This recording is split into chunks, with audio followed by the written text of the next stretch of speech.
Assalamualaikum warahmatullahi wabarakatuh. Selamat berjumpa lagi di tutorial 2.1 dan 2.2. Kita akan buat tutorial sekali lagi serentak 2.1 dan 2.2. Sebelum tu jangan lupa singgah melayari di saya punya channel Mustangkak. Segala tutorial dan kuliah saya sertakan video-video di saya punya channel. Jangan lupa singgah saya punya channel. Jadi untuk tutorial 2.1 dan 2.2 kita tidak boleh terus menjawab soalan tersebut kerana ada saya mendapat feedback daripada pelajar-pelajar masih lagi tidak faham tentang selection. Jadi oleh itu saya akan ulang balik semula apa yang perlu kita belajar untuk minggu ini. Minggu ini kita ada approach in problem solving. Sepatutnya kita akan masuk repetition. Sepatutnya kita akan masuk repetition. Ini. Tapi repetition itu nanti saya akan ajar kemudian dalam video ini. Dan sebelum itu saya akan ulang balik semula apakah dia repetition dan selection dalam control structure, kerana ada pelajar-pelajar yang tidak faham tentang control structured selection. Jadi saya akan ulang balik semula apa dia selection. Selection ni ada 3, iaitu single selection, dual selection dan multiple selection. Apa dia single selection? Single selection ni umpama anda memandu dan anda jumpa T-junction dan pilihan anda untuk balik rumah cuma ke kanan saja. Ke kiri anda tak boleh sampai ke rumah. Jadi itu hanya ada satu pilihan sahaja untuk anda balik ke rumah anda. Itulah single selection, iaitu hanya ada satu.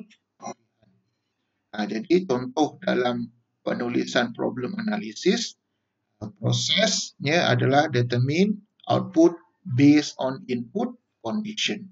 Jadi berdasarkan kepada input, kita akan dapat dia output. Ialah single selection. Ini contoh bagi example single selection. Saya dah ulang pada minggu lepas bagaimana untuk kita membuat IPO.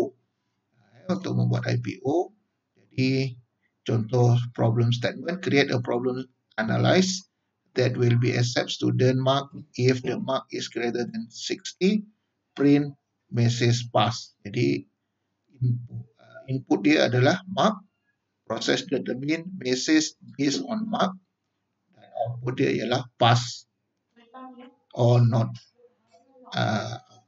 No output ni bermaksud dia hanya ada satu pilihan saja. Okey, sekarang kita masuk dual selection. Dual selection, kita ada dua pilihan. Apabila kita memandu, sama ada kita nak balik ke rumah kita ataupun kita nak balik kampung. Jadi kita ada dua pilihan. Itu ialah dual selection. Jadi dual selection ni ada dua pilihan. Dan dua-duanya sampai ke destinasi. Dan harus ada satu condition.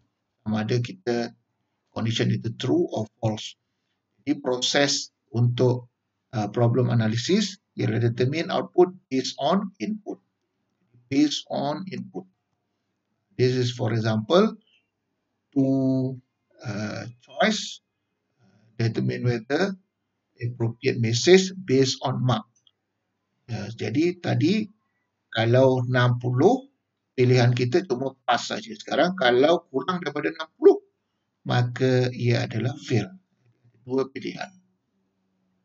Contoh yang kedua, number 1 and number 2, who is bigger, number 1 or number 2, determine with the appropriate message based on number 1 and number 2.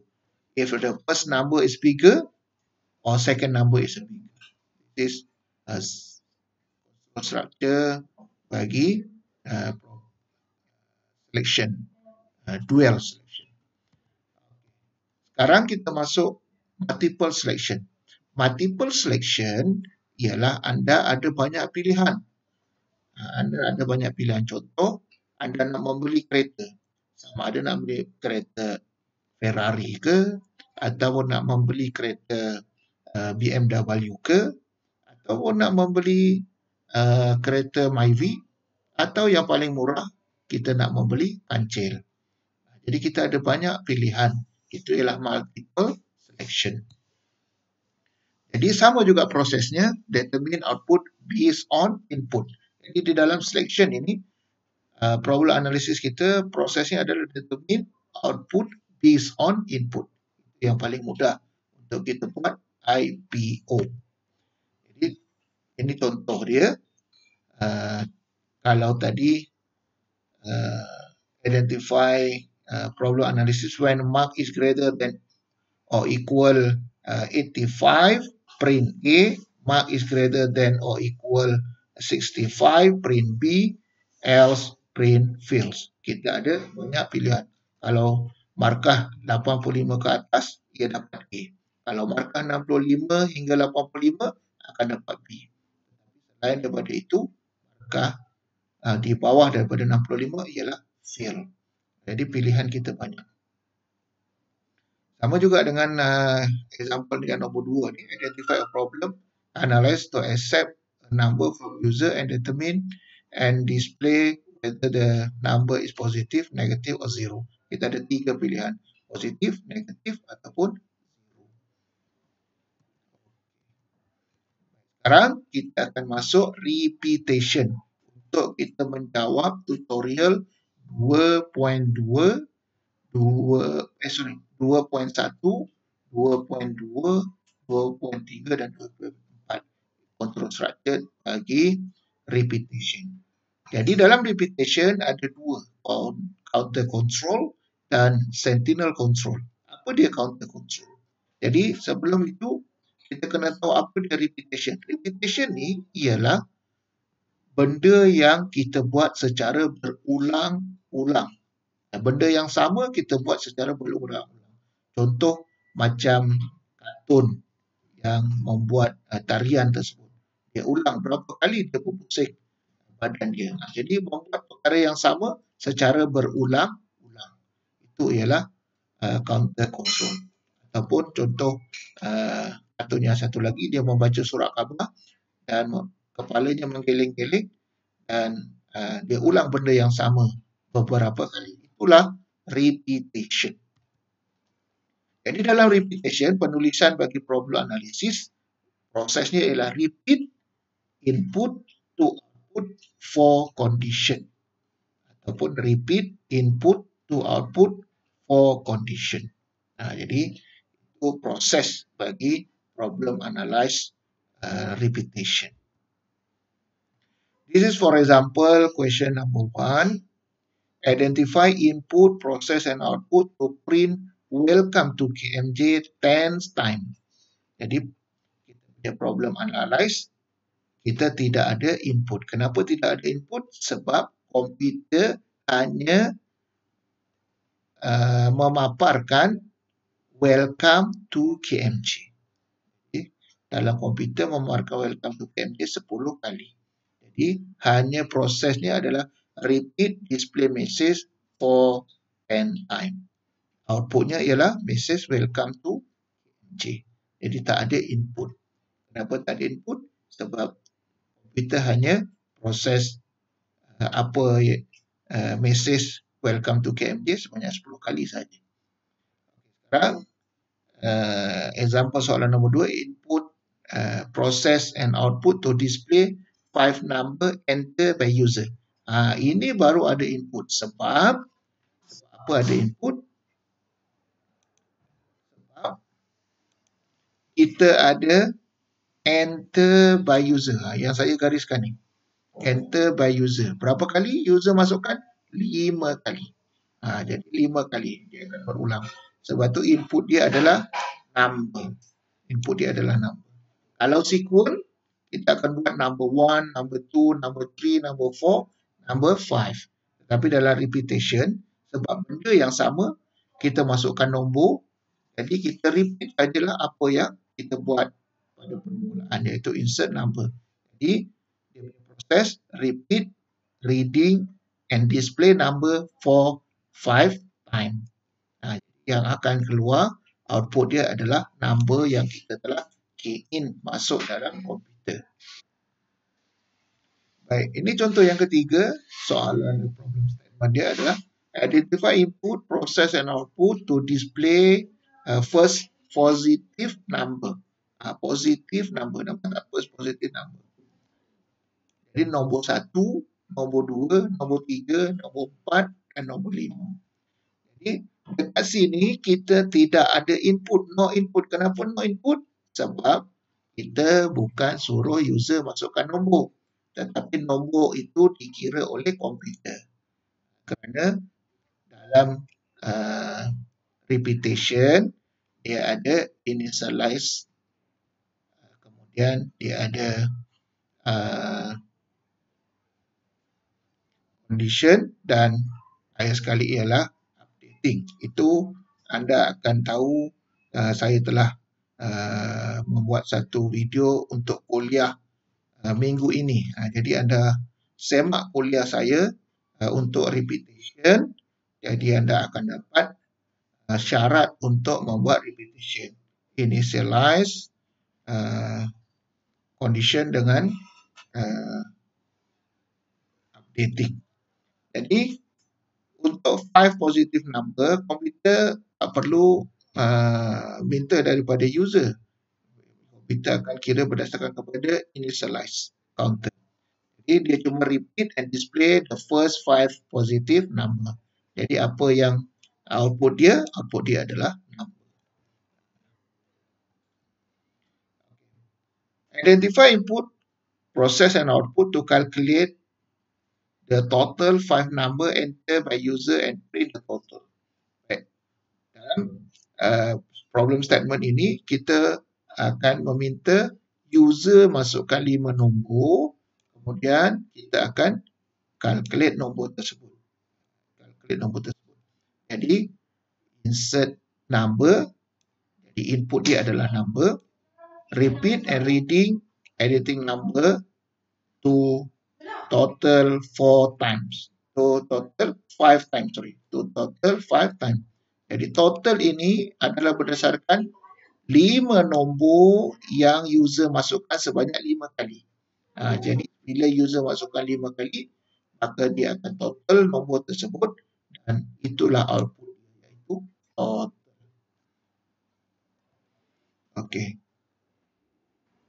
Yang ini pula ialah identify input, process, output to calculate the total of first 5 number and print the total. Yang ini kita tak suruh user masukkan, hanya komputer akan mengira nombor 1 tambah nombor 2 tambah nombor 3 tambah nombor 4 dan tambah nombor 5. Jadi input no input.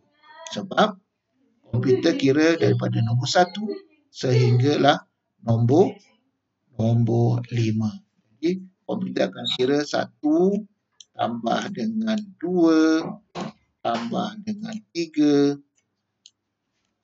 tambah dengan 4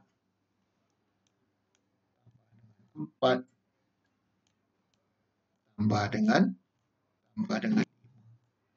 Jadi dapatlah kita punya total dia adalah berapa. Jadi kita tak perlukan user masukkan nombor kerana nombor ini, nombor yang saya bulatkan ni adalah daripada initialize counter. Nombor-nombor ni akan dapat daripada initialize counter. Jadi di dalam tutorial ataupun video yang seterusnya saya akan menunjukkan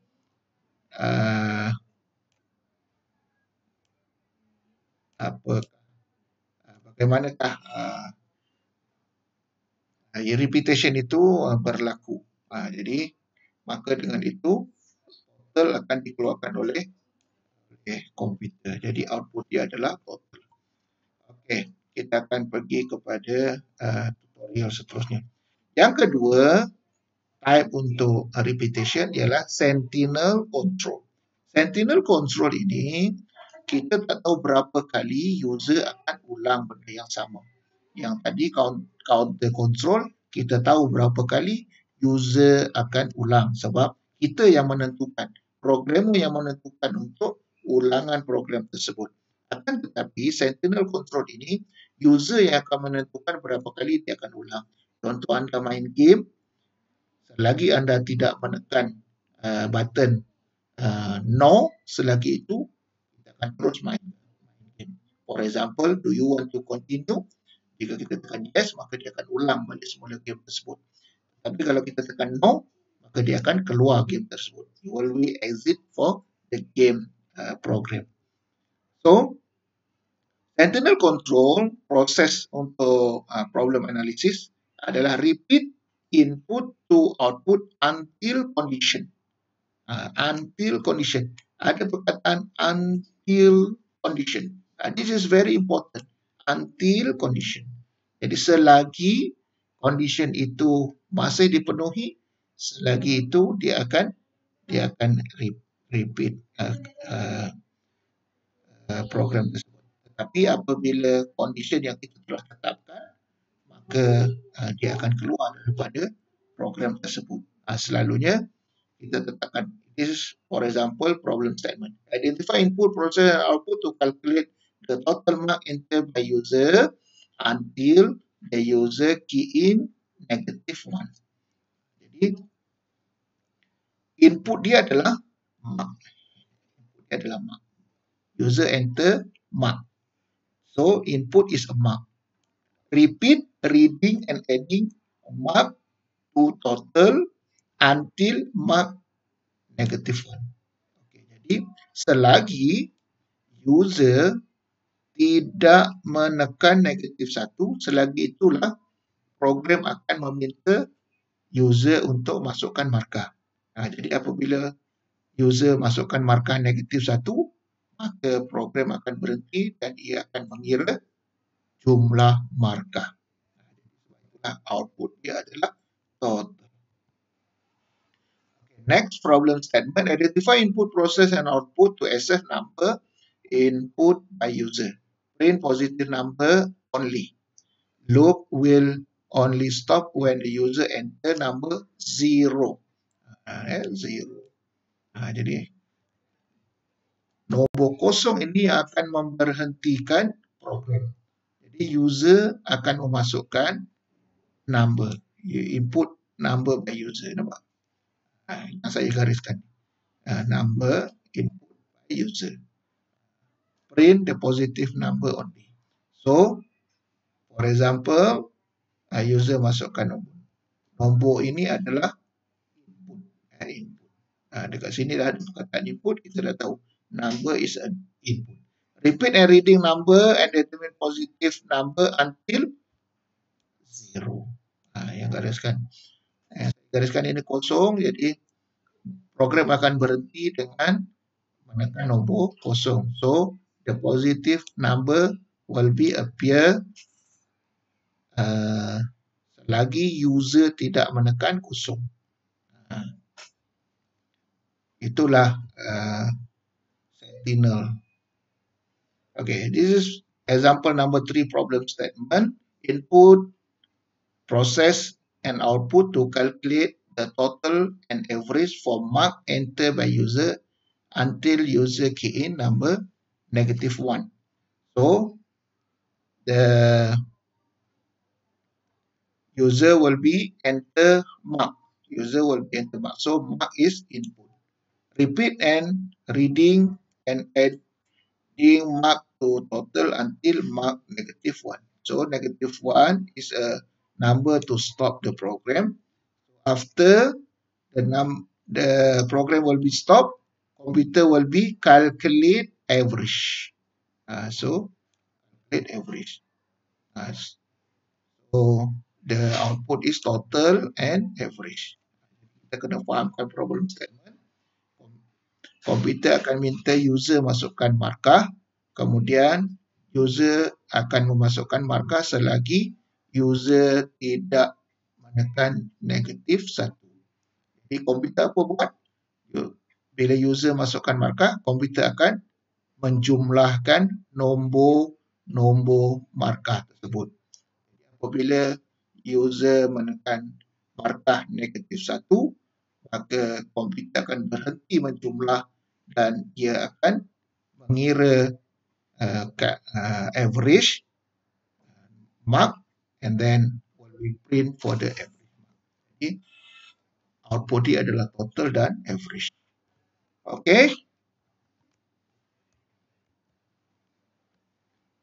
Itu saja untuk penerangan tentang tutorial 2 sebelum kita pergi kepada tutorial untuk menjawab tutorial 1. Jadi untuk supaya durasi video ini tidak terlalu panjang, itu saja. Nanti lihatlah sambungan video untuk tutorial 2.2 dan 2.1. Jangan lupa like, share, subscribe jika video ini bermanfaat untuk anda dan membantu anda dalam pengajaran sains komputer SC025 dan share kepada rakan-rakan yang lain. Sekian, terima kasih.